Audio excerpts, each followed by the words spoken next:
mighty splash, the soldier and his boat were swept out of the gutter and into the drain. The water rat watched in amazement as he saw the little paper boat and its passenger disappearing into the opening of the drain. Empty bottles and cans that were more than twice his size followed the little soldier on his terrifying journey. The little paper boat travelled on through the drain until it emptied out into a big canal. Imagine a little tin soldier lost in a canal. It would be just as terrifying for us if we were lost in one of the vast oceans of the world. The boat spun round several times until it was full to the brim with water. By now, the tin soldier could only just keep his head above water, but he still kept completely upright. This boat is going to sink. I just know it, and there's nothing I can do about it, he thought. And just as he'd feared, the boat sank deeper and deeper into the water, and the newspaper became more and more sodden. Eventually, the water gushed right over the tin soldier's head.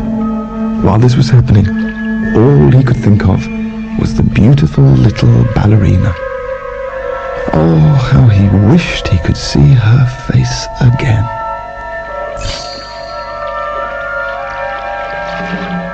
After this, the paper boat fell apart and the tin soldier fell straight through the bottom. As soon as he had parted from the boat, he was swallowed by a great big fish. It was so dark inside its belly, but the tin soldier stood perfectly still with his rifle tightly to his side, although he was now lying lengthways. The fish twisted and turned so much that the tin soldier didn't know what was going on. "When will this ever end?" the tin soldier said to himself. Then, suddenly, all the terrifying twists and turns stopped, and the fish lay quite still. A flash of lightning seemed to pass right through the fish, and suddenly the soldier could see daylight again. Somebody called out, "It's a tin soldier!" The fish had been caught, taken to market, and sold. A servant took it home to the kitchen, where she slit it open with a big sharp knife. The servant was so surprised when she saw the soldier and the fish that she gently picked him up by the waist and took him to the room where supper was being served. Everybody stared at this amazing little man as the servant told them that he had been travelling inside a fish. "What's all the fuss about?" he thought. "I haven't done anything special." They stood the tin soldier on the table, and what a wonderful sight met his eyes. He was in exactly the same room as he'd been in before. He recognized the same little boy. The same toys were on the table. And most wonderful of all, the lovely paper castle with its pretty little ballerina stood straight in front of him.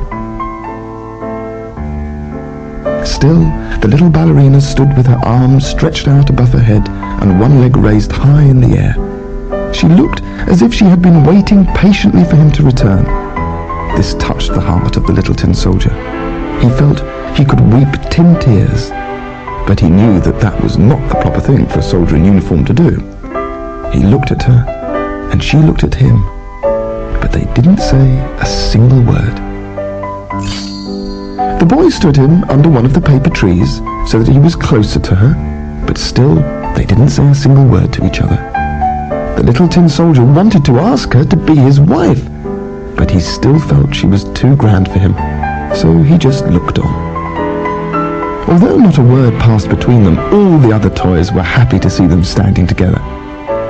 Except for the Jack-in-the-Box, of course, who didn't wish good fortune on anybody. He was too busy whispering into the ear of the little boy. "Throw that good-for-nothing soldier into the stove," he said. "He can't fight battles for you with only one leg."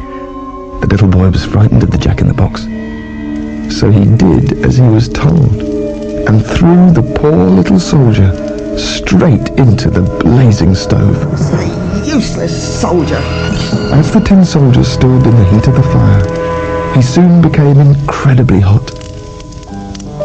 The poor little soldier didn't know if it was the heat of the flames that was making him feel like this, or the heat of his love for the ballerina. Soon, the bright red, white and blue of his uniform started to fade away.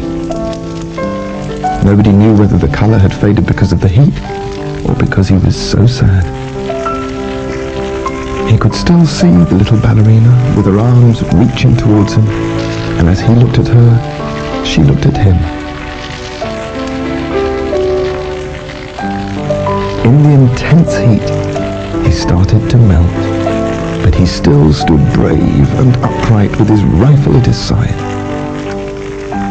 Then, a gust of wind blew in through the window. It caught the ballerina, and she flew into the stove with the little tin soldier. For a few brief moments, they looked at each other as the red and yellow flames danced around them. Although not a word was spoken, it didn't matter, because they were united forever in love. A few minutes later, they both burst into flames and completely vanished.